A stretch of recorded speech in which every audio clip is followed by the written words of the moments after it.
Good evening, everyone. Welcome to Ahmedabad Management Association. My name is Deepak. I represent AMA as a PR committee member.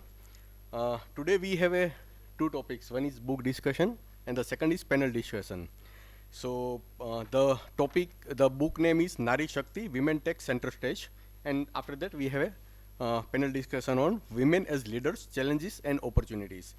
We have distinguished guests on our panel, and I would like to introduce first the author and speaker of today's session, Dr. Ganesh Natarajan. He is the author of book Nari Shakti, Women Take Center Stage. Dr. Ganesh Natarajan is a visionary serial entrepreneur and thought leader in the field of dual intelligence, where he blends artificial intelligence with human intelligence to drive transformative business solutions. He is the co-founder of GTT, a company he built with his wife, Dr. Uma Ganesh, in 2011. Dr. Ganesh Natarajan has led GTT Data Solutions Limited, now listed on the Bombay Stock Exchange, to pioneer AI and data management solutions globally. With a strong academic foundation, including degrees from BIT Mesra, IIM Mumbai, IIT Bombay and Harvard Business School, Dr. Natarajan's career spans over 25 years in leadership roles at AppTech and Zensar Technologies, where he drove significant growth and innovation. He has been honored with prestigious awards and recognition for his contribution to technology, entrepreneurship, and people-centric leadership.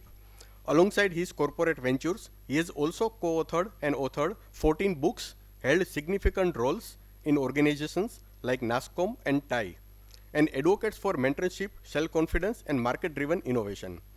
His mission is to ensure that businesses can harness the power of AI while keeping the human in the loop, aiming to establish GTT as a global leader in dual intelligence by 2030. I would like to extend a warm welcome to Dr. Ganesh Natarajan on behalf of AMA.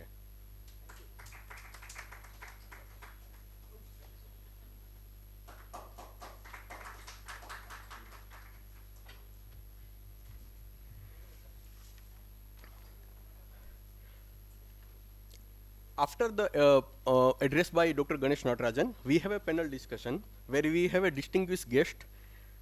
I would like to introduce one by one Professor Indira Parikh.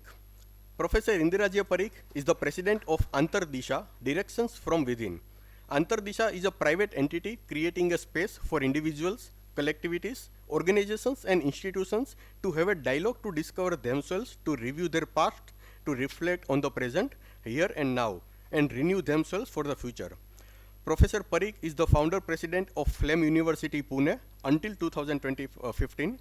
She has been involved in creating the academic vision of holistic and liberal education and shaping Flame. She has also conceptualized the models of management development programs authored in Threshold of Life, Life Space and Workspace, and Life Roles and Identity. She was also the Dean of IIM Ahmedabad. Her focus is on transformation and lifelong learning, development and growth. I would like to extend my warm welcome to Professor Indira Parikh.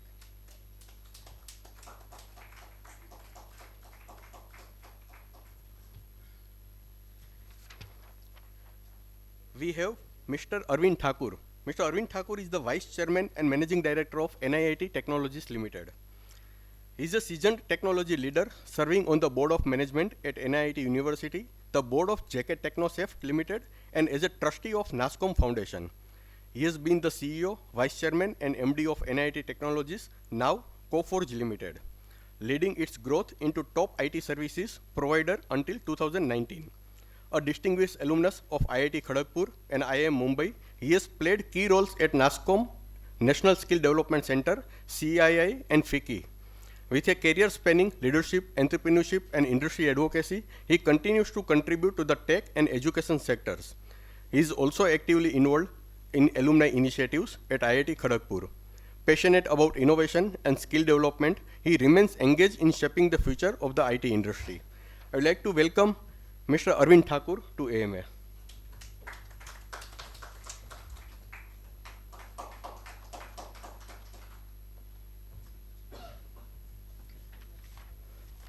Now I would like to welcome Professor Neharika Vohra from IIM Ahmedabad.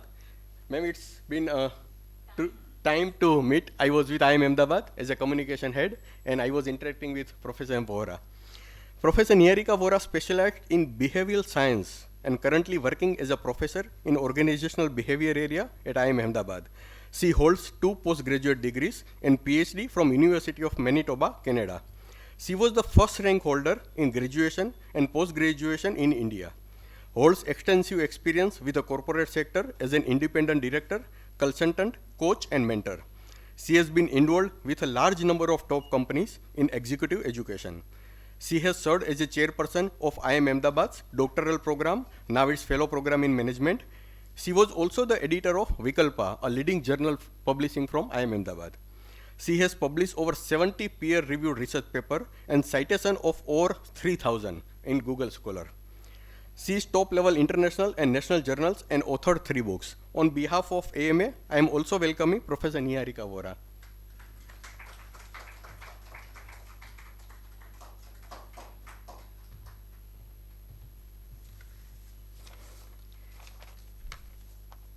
Now we have the entire book discussion and panel discussion is broadcasting on AMS social media, and we are thankful to IMA, All India Management Association, and local management association are also watching this live telecast. So on behalf of International Women's Day month, I would like to welcome Professor Indira Parikh with a small token of appreciation.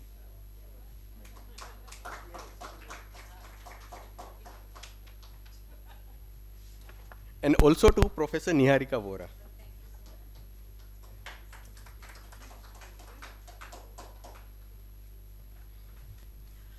Now I would like to invite Dr. Ganesh Natarajan, the author and speaker of today's session. He will enlighten us with his thoughts. Sir, stage is yours.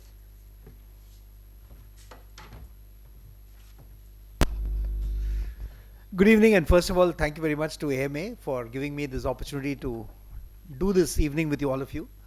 I was telling some of the board, the trustees, that whenever I'm in Ahmedabad, I tell AMA I'm here. So if they need me to talk about anything, I'm happy to do that. And this is probably the 5th time I'm speaking at AMA over the last 30 years. So it's good fun. First of all, I think this is very much about women, this discussion. So I will make sure that this is an equal opportunity panel. So I will only speak for 10 minutes. And the 2 women will speak for 10 minutes, and of course my friend Arvind will speak for 10 minutes. So overall, it's a 40-45 minute and more, depending on what you want. But we'll make it very equal. So I don't want to make one long keynote speech or anything like that. But let me just give you an introduction to why this book. And before I do that, let me give you an introduction to why we do a lot of writing. And this book is actually authored by the Pune International Center, which is like the India International Center and so many others, is a think tank. And as a think tank, we do tremendous amounts of work in terms of research, in terms of publishing papers. We also do a very well-acclaimed annual event with the Ministry of External Affairs, which is called the Asia Economic Dialogue, just finished a couple of weeks back in Pune. And the basic idea is to further the body of knowledge in terms of thinking. And the concept of writing collaborative books actually started about 5 years back, and this was not even 5 years, 4 years back, when, as you remember, in the early days of COVID, China came and squatted on Galwan, and we had this big question mark, which even today is a question mark of, how much of Chinese occupation there is in the upper reaches of Ladakh, etc., etc. So that was a time when 6 of us, Dr. Marshalkar, who is the Padma Vibhushan president of PIC, Dr. Vijay Kelkar, who was a former finance secretary and is also a Padma Vibhushan and the vice president of PIC, me, Ambassador Gautam Bambawale, who had recently been ambassador to China and then he retired, and then a very eminent economist called Ajay Shah, whose family actually set up the Center for Monitoring Indian Economy, and Dr. Ajit Ranade, the group president and an advisor to the Aditya Birla Group, who then became the vice chancellor of Gokhale Institute in Pune. So 6 of us got together and said, let's look at what is the response, strategic response to China. And obviously the military response that India gave was pretty good. Given the relative mights of the 2 armies, I think we did pretty well. But we said that's not going to be enough. Even today when you look at China's renaissance and the flood of currency going to China, you realize that it's not easy to vanquish China in any sense of image. So we really looked at it from how does one face up to China, not beat China, not stand up to China, but face up to China. And this book is written in maybe 12 dimensions. The principal ones among those are, of course, political, diplomatic, economic more than anything else. And we did this. And of course, this book was published, and we got a very aggrieved call from the ambassador of China to India saying, "How dare you people write this book? And this is not what China is all about." So we said, "Success. Somebody has noticed our book." Okay. We also got noticed by the Ministry of External Affairs, and obviously, and the Ministry of, I think, Finance. And since both of them are very close to Pune International Center, some of them, the secretaries, talked to us and said, "Why don't you now write a book specifically about India and call it India's Pathways to Success?" So they gave it the name, we wrote the book, and that was a runaway bestseller by Rupa. So it's one of those best-selling books of the last 2 years. And there we actually looked at India, not from a Viksit Bharat point of view, but over the next 4 years, that is up to 2030, what should we do again? Economically, sectoral, agriculture, manufacturing, defense, the whole works. And I really liked putting that book together. That was co-edited by not 6 people, but 2 of us, myself, and this gentleman called Ijaz Ghani, who has been a principal economist in the World Bank, primarily responsible for emerging markets. So that was great fun. That was about 2 years back. And then, of course, this whole idea of Nari Shakti came to the fore. And we've given this book a very different kind of approach. The idea being that we said, let us find people who are really doing extraordinary work in their own realm of activity as women and get their story into the book. So it is edited by me and my wife, Dr. Uma Ganesh, and we kind of wrote about 40% of the book and bringing our own experiences, and I'll end with a couple of my own experiences with women. But we also got, and we said, who has been one of the most accomplished corporate women in this country? So obviously the name came to mind was Arundhati Bhattacharya, who in the 200-year history of State Bank of India was the first chairperson.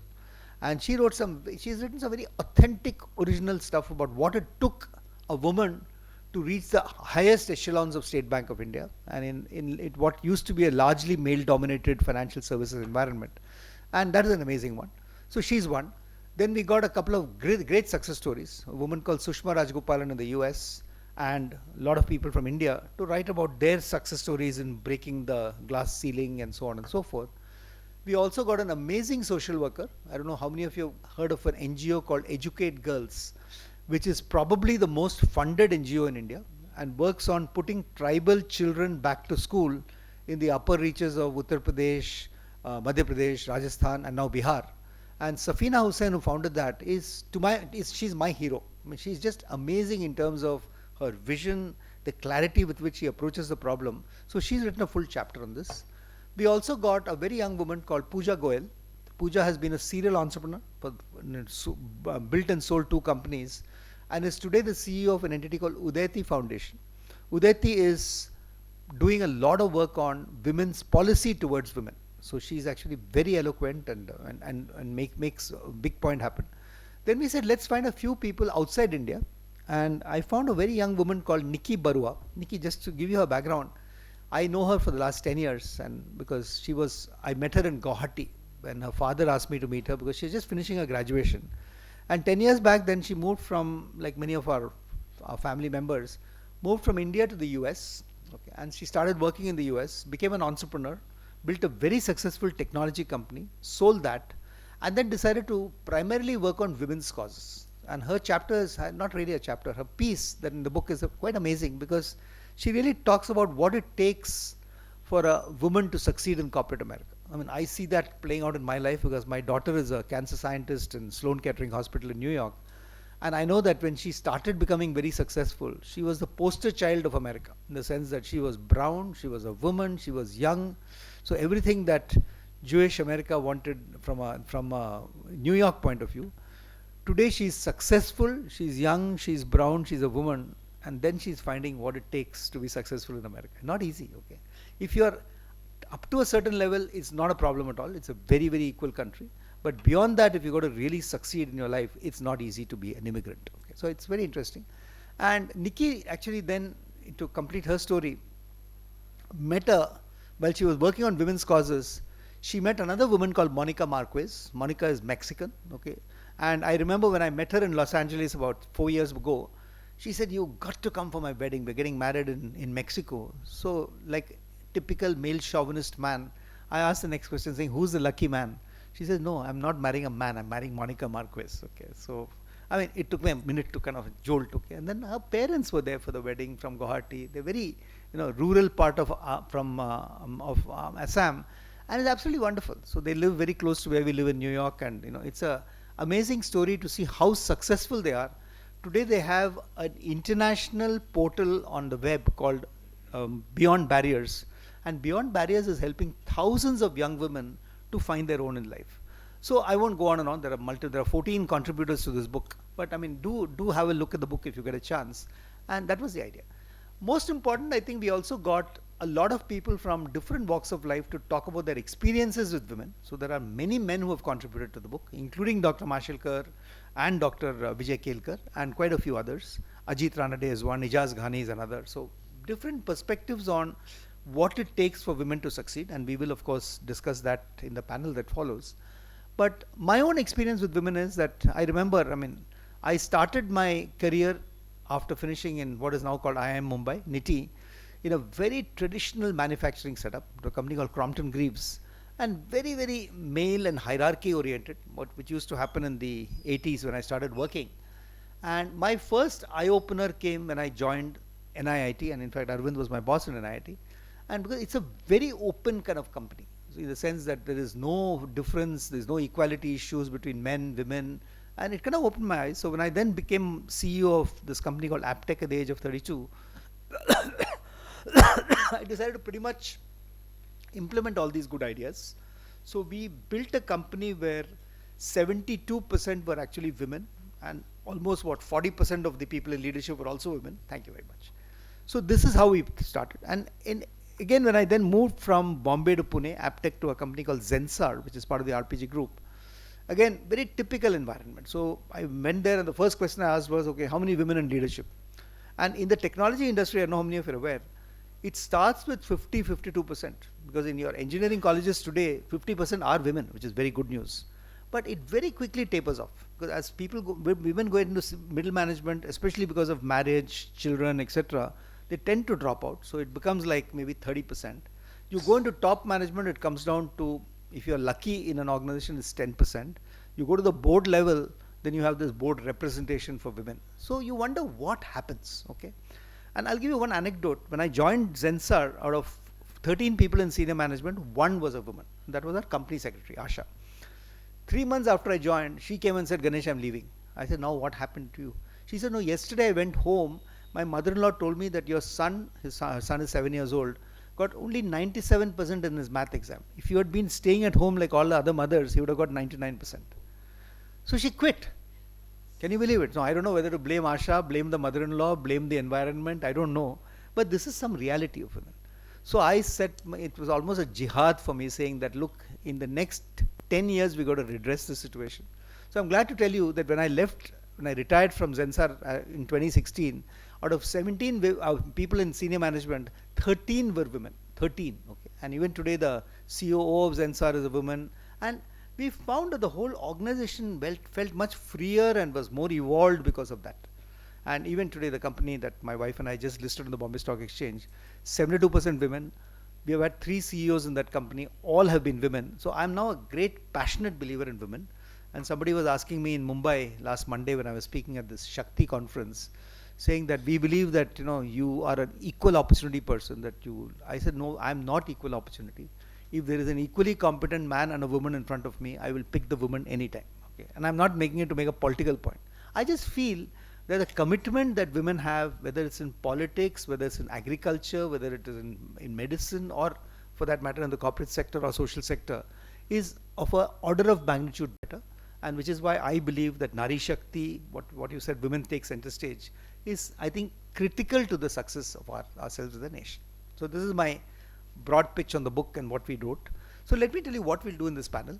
I've requested each of the very eminent people here, and all of them are, I know very personally, because Indira Parikh, of course, needs no introduction, and with her career in Indian Institute of Management, Ahmedabad, and she spent a few years in Flame in Pune, which is where we got to know her extremely well. And Neharika, of course, I mean, IIM Ahmedabad Center for Leadership Development, she really heads that. But again, spent a couple of years in Delhi as the Vice Chancellor of the Delhi Skills and Entrepreneurship University, with whom we had a partnership for setting up social centers all over Delhi. And Arvind, as I told you, is my first boss and continues to be a guru right now in golf, because he plays much better golf than I do. But apart from that, continues to be an extremely good friend. So we're going to get each one of them to talk for maybe initially 8 to 10 minutes each. And I'm going to request them to just talk about this topic a little, saying, what do they think the status of women in society, in corporate or whatever it is, and where do you think we should go? What kind of challenges are there in the next, if we talk about a Viksit Bharat 2047, what should we do for women? What are the roadblocks and what are the opportunities? And then once they finish, throw it open to discussion with all of you, and then we'll close it from there. So thank you very much. Indira, can I please start with you? Your thoughts on, and including your wonderful book, Spaces of Leadership. Thank you, Ganesh.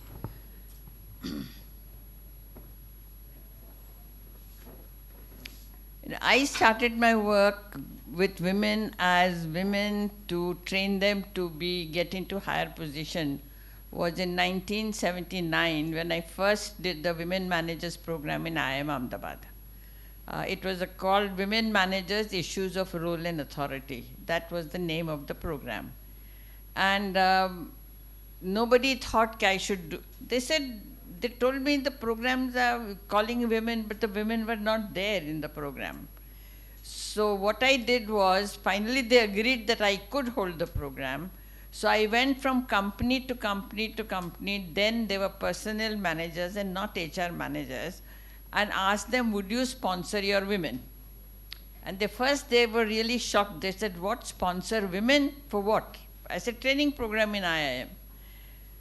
So they thought for a while and then says, it is because it is IIM and I don't have to think to men or women, so we will send. And luckily, I got 45 participants in that program. It's one of the highest numbers at that time. And 3 of them were standing at the threshold of going to the board, and they were hesitating to get onto the board. So in the program, we discussed that issue, and finally, all 3 of them went back and agreed to be on the board. Now, their fear was, if I get onto the board, I will be the only woman on the board. And then to be able to make a statement and to bring about a change would be very difficult. And sometimes, even now, I have been on several corporate boards. I've been the president of Flame, and there are times when I would say, what the hell is this happening? Because all men are not like that. But there was one member on the board who would ask questions about education, of liberal education, to a company. He was a CAO who was in the army and just a graduate, did not know L of liberal education, but the questions were addressed to him. And he did not have the answers. He fumbled and he fumbled. And I did not say anything. I said, that's his question, let him answer it. I will not answer it. Now, he did not have the graciousness to ask me the question. So I did not reply. Finally, when he fumbled for about 5-10 minutes, then the chairman said, Indira, why don't you answer the question? I said, well, the question has been asked to him. Why would I answer? And that's the kind of game playing which goes on at times, which makes it difficult. Now, I can argue it out, I can fight it out, and I did argue it out later on. But this is what stops women, because when they experience these little subtle negativism, they don't want to respond to the challenges. I'll give you another example. About few months back, I was invited by a friend of mine who is the head of HR in a multinational company. She says, Indira, I have bought a flat, so why don't you come and be with me for one night? I want you to enter that home with me. So I went to Pune, and we went to the apartment which she had bought, and she had prepared one room with a bed and something which was given to me. And then a friend came, a lawyer friend who had helped her quite a bit, buy the apartment and everything. And suddenly, I went to sleep at 9:30 because they both of them were talking. She came at about 3 o'clock in the room, and then in half an hour there was a phone call, which that lawyer said, get the hell out of my house, to both of us. 5 o'clock in the morning, I was quite troubled because I said, now where do I go at 5 in the morning? My flight is in the evening. So I have a friend in Pune, Anu. So I said, I will go to Anu's house. So I said, get me a cab. Get me an Uber and I will leave. So I packed up my bag but the bag finally, but before they called the cab, that man sat down and told me what is happening and what is happening to her. Because she was thrown out because she complained about some harassment which happened with the very top management. They threw her out of the company. They threw both of them out. But 6 weeks later, they took the man back, but they did not take her back. And she was telling me, explaining to me what happens to a woman when this happens. And finally, at 5 o'clock, I think what went into his head, I think he was drunk, he had taken some alcohol at night, told us to get out. So I think these are the kinds of things which happen, which make women uncomfortable in accepting leadership positions. But when they do take leadership positions, they have to be very strong and then they manage very well.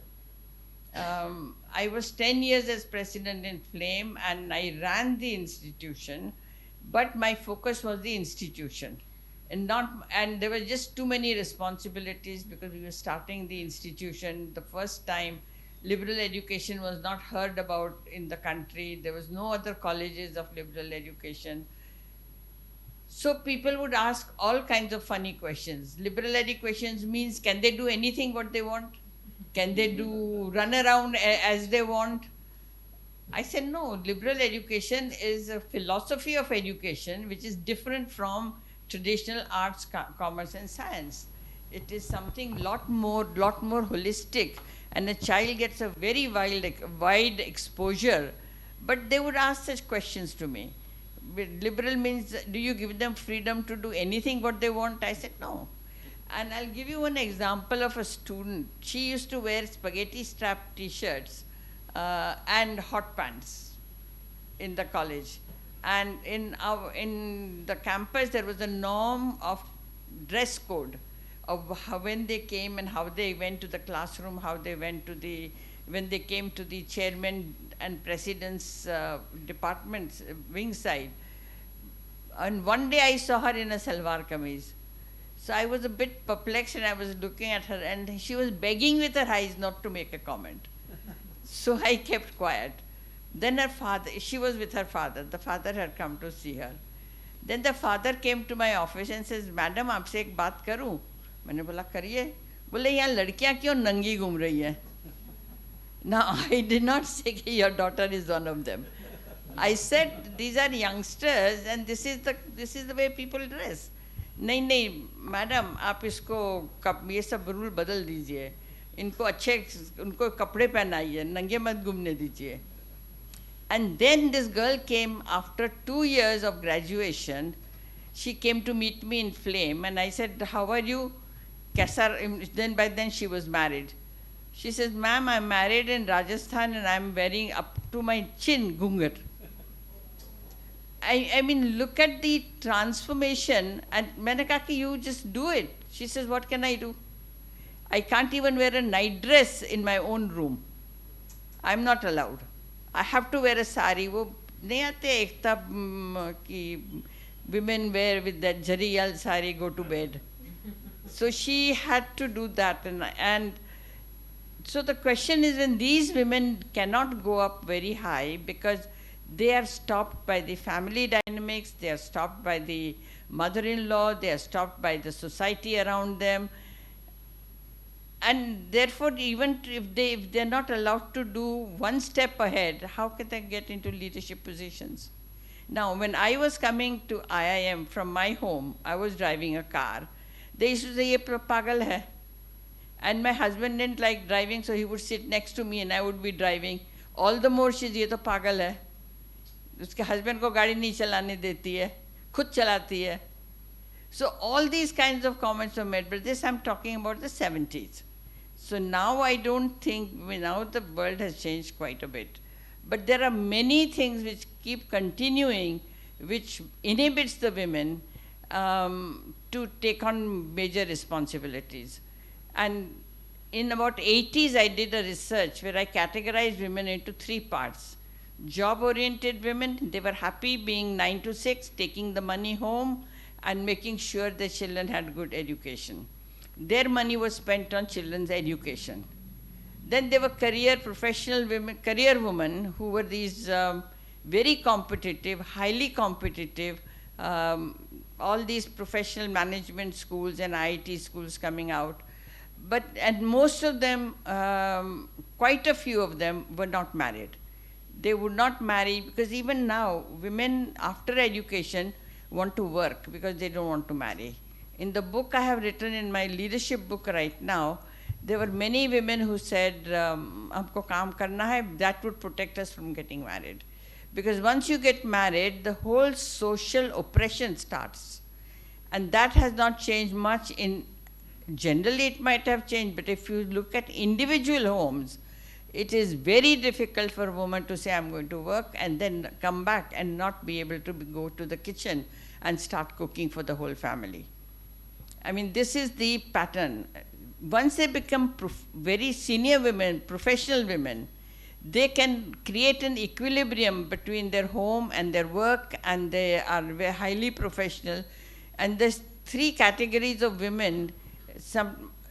The career women can get up to senior management or at the senior level. Professional women can get up into leadership roles, but they don't want leadership roles. I had interviewed a lot of people in the public sector, and they said they don't want to become leadership role because it's too much responsibilities, too many nights out, too many parties, and if the husband is retired, it's worse. Because then the husband is home and she is going out to functions and events and being called for giving talks, etc. It becomes very difficult. They don't want to get into all of that. But once they break through this inhibition, internal inhibition, because there are two kinds of inhibitors for women. One is an external inhibitor, which is from the society, from the organization, etc. And one is internal.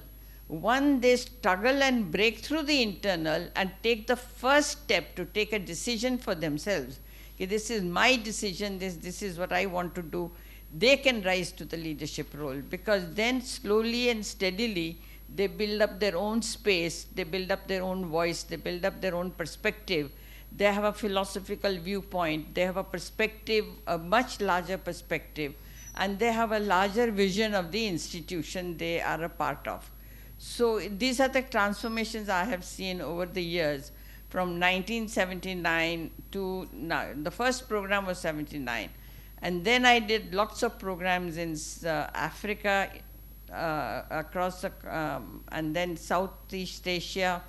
From the Commonwealth Secretariat, we did programs for women. In India also we did programs. And the example is just the same. What the woman wants and what the society wants, they are in clash. And in many programs, I started to do a role play where I had a group of women who were representing self and asked them what the self wants. And when they spoke, they had aspirations, they had ambitions, they wanted to work, they wanted to travel, but they could not do so because the barriers were the family, the work organization, the structure of the organization, the social system, the society around them, and children made them feel guilty if they worked, because most women did not work around them, and the children said children would make them, and they carried so much guilt. It was difficult to help them release themselves from the guilt they carry of working, and the guilt was always about children. How do you, and the children will tell them, see, you are working, therefore I'm like this. You are working, therefore I'm like this. And they could manipulate the children and play the women's havoc in their minds because what the children said and did. So what needs to be done is mostly to prepare the children, and also the larger part of the families. See, yes, last week I was in Missouri, and we were part of the roundtable conference on creating safe places, safe environment for women to work. And there, most people said, okay, instead of providing training programs to women, you must provide training programs to the families, especially the mother. Counseling, coaching must be done to the family members at home, including the husband, about to let the women work, to let them do this, to let them do that. Now, the only way I could handle my mother-in-law because I was working, I used to bring her to IIM, to my programs, and say, this is what I'm doing. Finally, she recognized what I was doing. So convocation I would bring, especially when I was the PGP chair. I used to lead the procession for the students, for the convocation. That is the time I used to bring her and see, this is what I'm doing, and this is where I've reached. And that made her understand and stop criticizing me, okay, you just go to work and you are not available, etc., etc. So I've said you include the family to what you are doing and help them see. Now, we have, in the World HRD Congress, we have started 50 awards for women in education.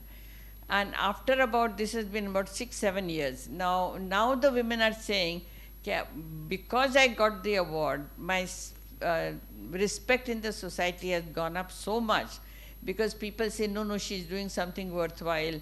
So they have to be recognized for what they are doing, and the recognition must reach the outer spaces of home and family, etc., where they realize that women are doing something meaningful, something important, and contributing to the society. Thank you. Oh, thank you so much. That was really, truly wonderful. And I think when I mentioned my company secretary, Asha, it kind of epitomizes the conflict that Indira ji talked about between the work and the home and the children, etc. So absolutely amazing. I'm going to move to Arvind. Arvind, your own experiences, your own thoughts.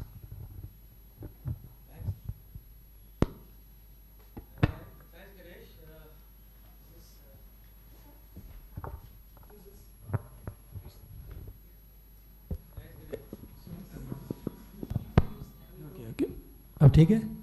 All right. So, well, I've thanked you enough 3 times. But let me first thank also AMA for giving me this opportunity to interact with all of you. And to Ganesh for a lovely round of golf this morning. And I think this trip to Ahmedabad has been most enjoyable. What a beautiful course you have at the Kalhar Blues. Lovely course. I think it's one of the finest in the country. Would encourage a lot more golfers to come to Ahmedabad. But on the subject, I think as Professor Parikh has pointed out, women leaders in particular navigate through a very unique set of challenges. And I think she quite nicely elaborated on the social and cultural barriers which has been there for many, many years. So, that is fundamental to the challenges which women encounter. But she also talked about the workplace biases and discrimination, which also is something that women need to overcome, unfortunately. But that's the reality, and it's not something that's going to go away overnight. But I think from the 70s to now, things have improved quite significantly, although I think there is still a lot more on this journey that we need to traverse. And then of course balancing work and family affairs, where I think women have probably a disproportionately significantly larger responsibility in dealing with family issues than men have, which put them to a significant disadvantage. So I think these are some very, very significant challenges which women have.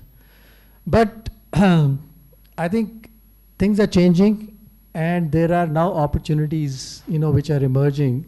Most significant is the fact that people are beginning to recognize the distinctive value which women bring to the workplace. Ganesh talked about, his company where, there was only one a female in the leadership team, and over a period of time he changed it to 13. Did you say 13 out of 18? 18, huh? That's a large team that you had, Ganesh. But anyway, when I was CEO, I had 4 women leaders in my team. My team was small, 8 only. So 50% were women. You know, the head of HR, the head of finance, the CFO, the head of marketing, and 1 business unit, which was the business process outsourcing unit. And I can say, you know, with absolute authority and confidence that the value which they brought besides their knowledge of the subject and the functional area, you know, that they were engaged in, was their personality and, you know, the empathy that they brought about in the conduct of their affairs, which actually developed me as a leader. And, you know, if I were to look at my leadership style, I would describe it as being a compassionate leader. And a good part of that would be from what I learned from my senior colleagues in the way, you know, they dealt with situations. And I think that empathy which women bring in the leadership team is something which is unique. And what I realized was that in an organization, you know, you're dealing with people. And even when you're talking about your customers and you're selling things to them, customers are not buying just your product or your service. They're buying the whole experience, right? You know, the brand that you're trying to build in a company is you're creating a real experience for your customer. And when it comes to understanding experiences, women excel, you know, because they deal with emotions, they think through feelings, as compared to men, you know, who tend to be much more rational. So, you know, that's a big value that they bring, and I think that's getting recognized, and that is why we are beginning to see more and more women, you know, move into leadership positions. The second thing which I'm seeing is in the, you know, startup community. Actually, if you look at traditional organizations, there are less women leaders. But if you look at the startup ecosystem, you'll find the leadership team has got far more proportion of women as compared to the traditional organizations. And also, in India, we're beginning to see founders who are also women. And I was actually quite surprised to learn that the proportion of founders in the startup ecosystem in India who are women is second only to the United States. Did you know that, Ganesh? I saw this little statistics. US number 1, of course, far significantly more in proportion, but India number 2, followed by UK. You know, that's an interesting data point, you know, which I came across. So that's also an opportunity, you know, women entrepreneurship. And of course, this is being led by the recognition that women are important in the workforce, and there are government incentives as well as corporate policies, you know, which are supporting that. And I think women should take advantage of all this. And I would call that as very significant opportunity. Now, in the recent past, technology is now becoming a great opportunity, because I think COVID has taught us that you can work from anywhere. And so, you know, if you have family responsibilities and other things, you know, you can work from home. To my mind, that releases a lot of burden from women, you know, who have to commute, deal with family affairs, commute to work, get back, try to do many things. If you can do it from home, you know, nothing like it. You can deal with your personal as well as professional issues using technology. So, you know, these are 3 or 4 things which I thought were important from the perspective of opportunities, you know, which women should take advantage of. Now, at least in my experience of working closely with women leaders, what I found are that there are certain traits which women need to overcome to progress in their careers. Now, I'm sitting among some very distinguished professors and I may be putting my neck into a little noose over here, but I think, you know, women, and I've seen this from experience, you know, they tend to stick to their zone of comfort. So, you'll find successful HR leaders, marketing leaders, finance leaders as women, because they tend to specialize and they're happy in that zone of comfort rather than experimenting things beyond their zone of comfort. So, I would really encourage women to start looking at issues and things which take them beyond their zone of comfort if they want to really, build on their career. So that was one observation that I have. Second is, unlike men, who don't mind taking claim to, success, women, they feel somewhat shy to say, I've done a great job. They expect others to recognize it on their own and give them, that benefit. There's absolutely no harm in taking claim, but perhaps, that's their upbringing or personality which prevents them from doing that, which makes, men a little more successful than others. Now, in building your career, what we've seen, and I think it's universal, that very often it's not what you know and how much you know, but who you know which makes all the difference. And therefore, building relationships are extremely important. Now we've seen, or at least I have seen, women good at developing and building relationships, but not so good in terms of leveraging those relationships. So they're hesitant to ask. That seems to be another trait which I think women perhaps need to work on. And then there is this, what should I say, disease to please. They want to please people. So sometimes when things become difficult and you feel that, oh, guy will be a little unhappy if I give him negative feedback, there seems to be some hesitancy in doing that. Also, at times, now I'm just talking about from experience, so they tend to expose too much, sometimes it's good to be, less verbose or less emotional than exposing yourself completely, because that makes you completely vulnerable to, many other things that happen in organizations. And last but not the least, there is this thing, which, when you have to bounce back from a failure, you tend to brood,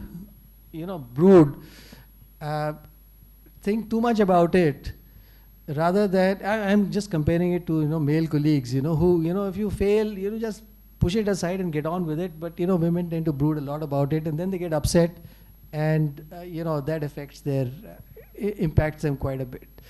So what I really wanted to just bring out was that while, of course, the environment, the organization, everybody needs to work towards dealing with the challenges which women had, which are purely social and cultural, I think women also need to work on themselves and, address these issues headlong. And it'll be good to have that discussion in this panel and with all of you to see how can women,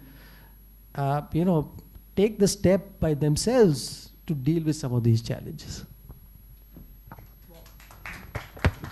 No, thanks, Arvind. I think you brought out a lot of relevant points on what sometimes inhibits women themselves.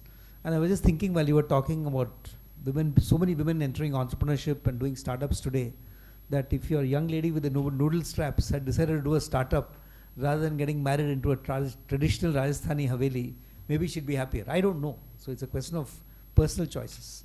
Neharika, you're the leadership boss. Please go ahead.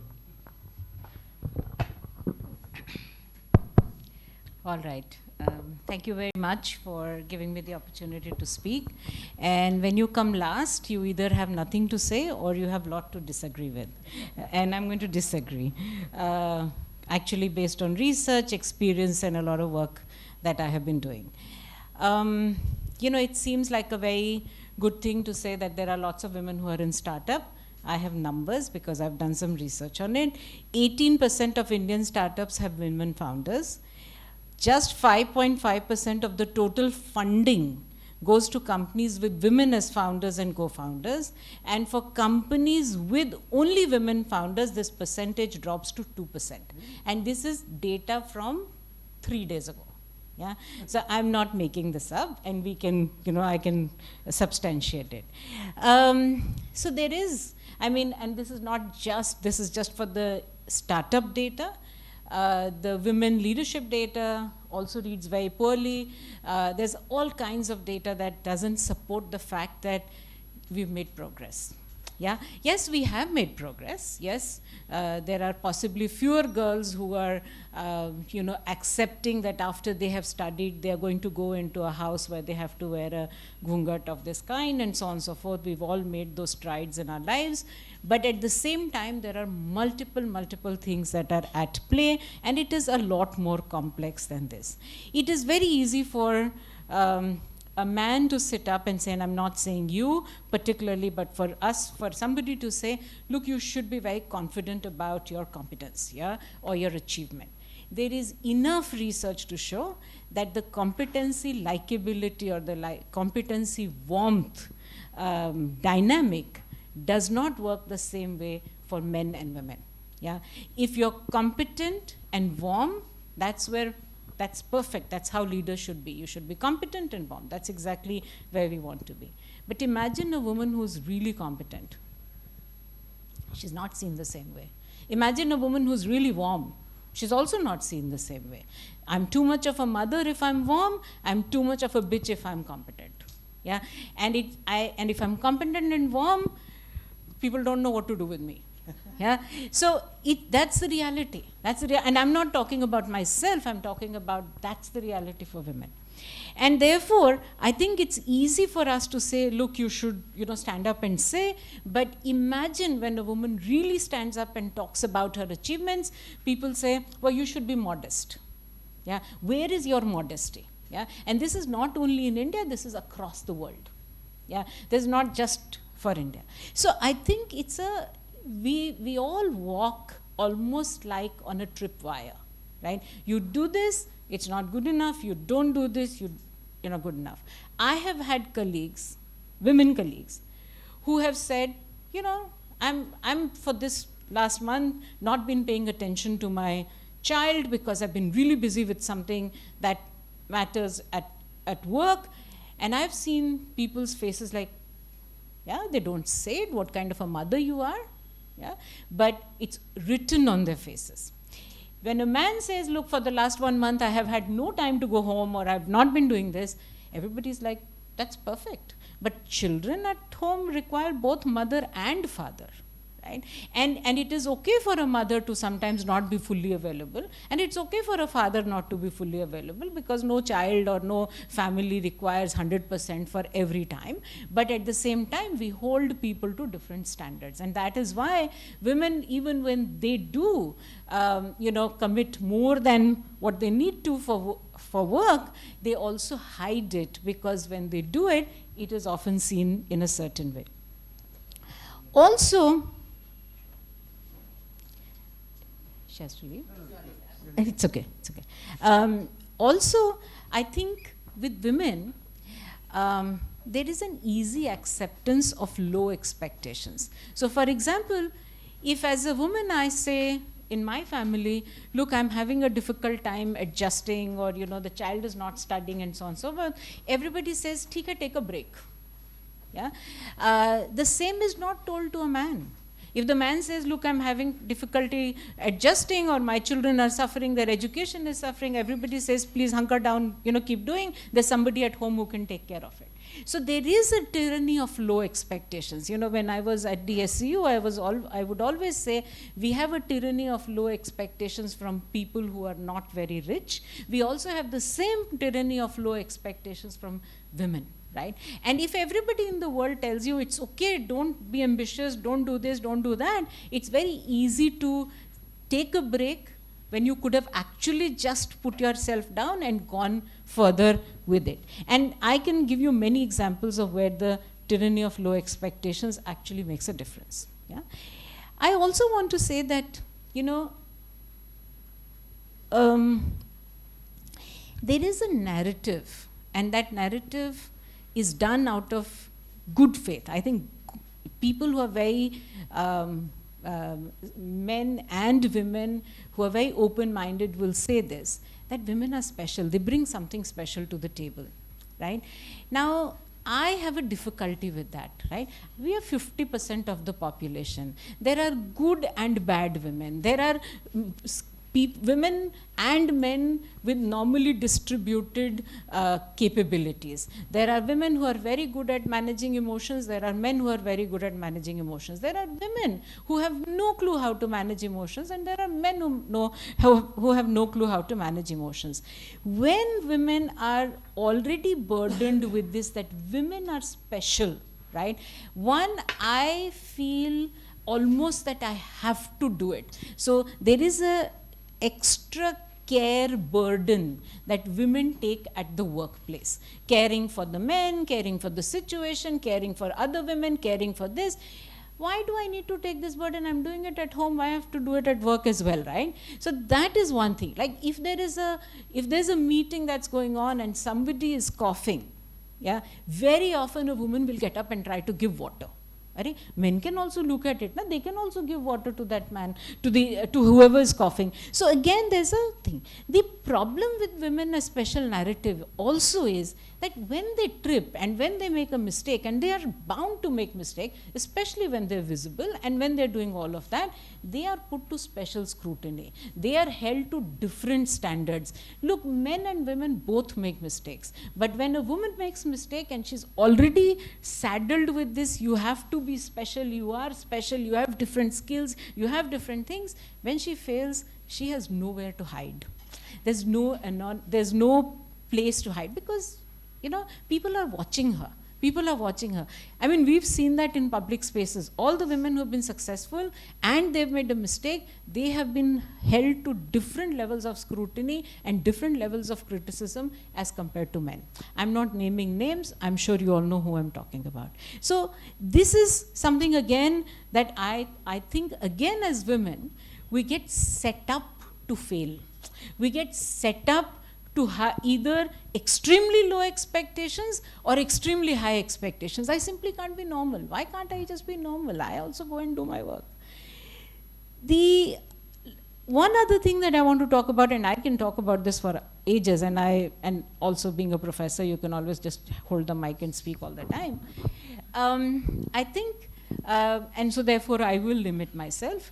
I think one of the things is that I completely agree with you, Arvind, that a lot of women are not able to achieve positions of responsibility because they simply do not have enough godmothers and godfathers.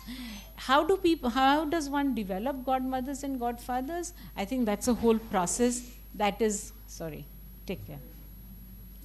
That's again something that we can talk about for a long time, but it's an extremely important process. That how does one? I mean, I can't tell somebody, please be my godfather, right? If I'm not getting a position of responsibility, irrespective of my merit, irrespective of what I have done, irrespective of something, what do I do?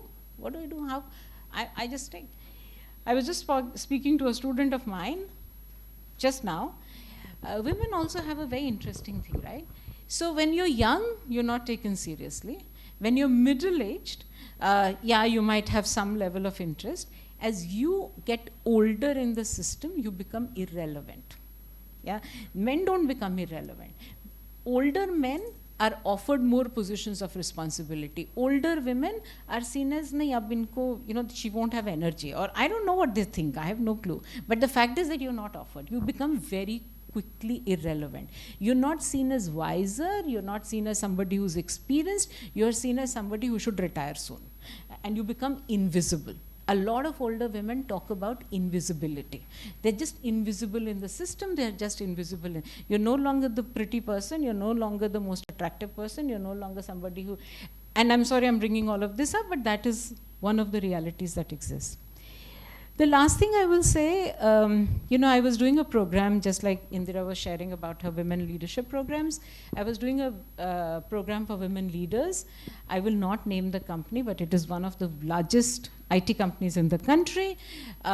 They were looking at women who were, who were IITs, graduates and so on and so forth, but they had not gone to the top, right? And so this program was meant to sort of jog them on the way to the top. So one of the assumptions was that something was wrong with these women, so let's train them, maybe they'll become better. That itself is an assumption that we have to worry about. The second thing was that at this meeting, at this inauguration of the program, the leader of the organization was there. He was there on a video conference, and the women all, said whatever, and he made a speech, and one woman raised her hand, and she said, "Sir, you've said all the right things, but can you tell us, what is it that you think women are good at, right? What is it that you think that, we are very, that we are good at?" And you will not believe me, I'm not telling this, I mean, it's a truth. He fumbled, he hemmed and hawed, and he said, "Some women are also good at technology." Yeah, this is a tech company, and I had no, my face was ashen. What am I going to talk about? And on one hand, you're saying, we are supporting you to leadership positions. On the other hand, the leader of the company has nothing to say about what women are good at. Yeah. In that same program, we were listening to what some of the women were saying, the elder women were saying, the people who had not been, who had been passed up for promotions, and so on and so forth. One of the women shared something that I can never get off my, my visceral being. She said, one of my team members, who was constantly going and looking out for girls for marriage, so I once asked him, "What are you looking for? ऐसा भी क्या देख रहे हो तुम?" Yeah? He said, "I know what I definitely don't want." So she said, "What do you don't want?" He said, I don't want a mother-in-law like you." He's saying this to his boss. Yeah. Now, I don't know what the whole context is, but imagine you get negated for who you are. Yeah. That's not an easy battle to fight. I mean, how do you feel even valuable when somebody does? So that's the toxicity that one faces. Obviously, I dim myself. Obviously, I think, I should not show my competence. Obviously, I think I have to, just pass by and all of that. So again, I think not any one of us can fix it, but I think we all have to at least accept that there is a bias. We have to accept that there are certain realities that exist, and we need to fight it, and we need to, go towards possibly creating an environment where maybe it is not equal, but it is equitable. Yeah. And the last thing I will say is that, while it is very okay, I mean, even as somebody who's, who I think I have the best of a lot of things, yet I don't think my family would completely accept if I said, I'm just going to do some masti. I have no work. Yeah, I'm just going to loiter. I'm just going to relax. I'm just going to go somewhere and loiter and relax, right? Women have no space or no permission or no acceptance for loitering and relaxation, right? I have to always have a reason why I'm going out. I always have to have a reason as to why I'm going to do something. And I think as men, you don't recognize how much that privilege is and what it contributes to the growth of that person and the networks that they do. So again, all I'm bringing to light are there are challenges, we can work on it, we can accept it, and we can make them different. So thank you very much. Fabulous, Neharika. My God, I've got so much inputs today that I haven't had for the last 20 years of my career. So quite interesting. Any comments from the audience? Comments, questions, anything that comes to your mind, feel free, because this is, I don't think you'll get such an eclectic panel again.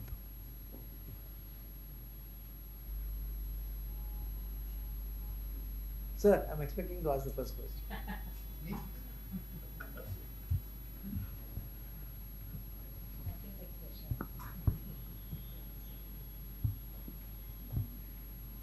Any thoughts on what she said? I mean, in terms of what really limits women with?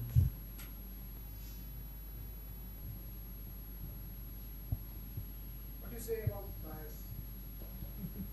bias? Bias? Yeah, what is your view, sir? I'm just asking. Vice President. Good question. Let us conclude.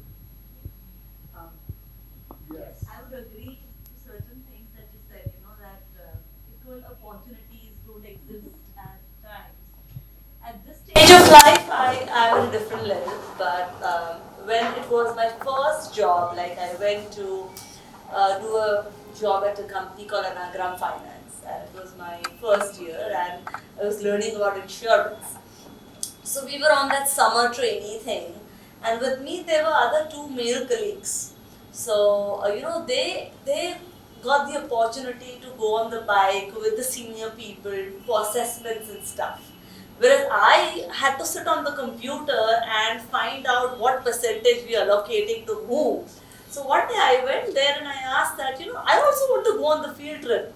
So I was told that, no, it's okay, I think you are better on the computer.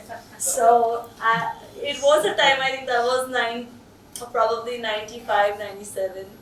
But me today being a founder in a top position at a company, I backstabbed. One of my manager came to me one day and he's like saying that, ma'am, we need to hire somebody, one more person in QC. So I said, okay, put up let's hire one more person. We already have a QC head who's a female. But ma'am, I want a male this time. I said, oh, you coming to a woman head and you are asking me that you want a male who wants to be a QC head. So I said, why? रात को night shift नहीं करते हैं. I said, okay, validated point. Then anything else? Ma'am overtime के लिए बोलते हैं तो भी नहीं रोकते हैं. I said, okay. Ma'am maternity leave पे चले जाते हैं. Okay. So all the points that were brought to my attention by the manager, even being a woman, I could understand why he wanted to hire a man. But I think, at these stages of life, we need to accept that we need to give those liberties to women, but yet hire them to come out and, prove themselves. And because what the 8 hours they work, they really work very hard. So, yes. Yes. I think we discussed all these biases and Yes. constraints. So that's reality, right? The question I think is, how do we deal with these situations?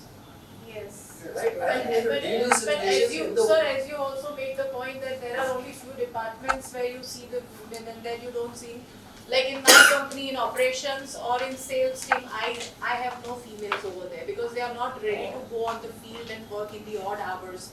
And as she said that they have all these problems I do also face in my company. So. But also that is gender by design, right? How can you create opportunity, how can you create conditions in which these women will actually work? Correct. And if you ask sometimes, they will be ready to do it. Sometimes somebody's never asked them. And it is also almost like, ye to mere liye hai nahi. Probably. Yeah. Yes. And also, as there are men who don't want to do this, there are women who don't want to do this. Correct. So look for those women who want to do it. No, I myself go, so you are right, I might can, yeah. So it's not that you don't have them, it's just that they're not looking for it. Also in these situations, like for example, we were discussing network, you have to go party, you have to go to functions, and so on and so forth. Gets late, becomes difficult. We've had women, who have come up with these issues, and I've advised them. I said, listen, if you have to go for this function, go early and come out early. And in fact, if you go early, you will meet the host and have a better relationship and interaction. And they start doing that. Correct. So Right? You don't have to stay till 12 o'clock, while everybody's drinking. You have to meet the host, meet a few people who are there, you'll have a better interaction and come away. makes sense. That's a very good. Yeah. Any other comments, points? I just want to make an observation, and that observation is cheap and down. I have been to AMA many talks and so on and so forth. I've never seen such a sparse audience. I wonder if it's because of the topic as well. There's a Monday.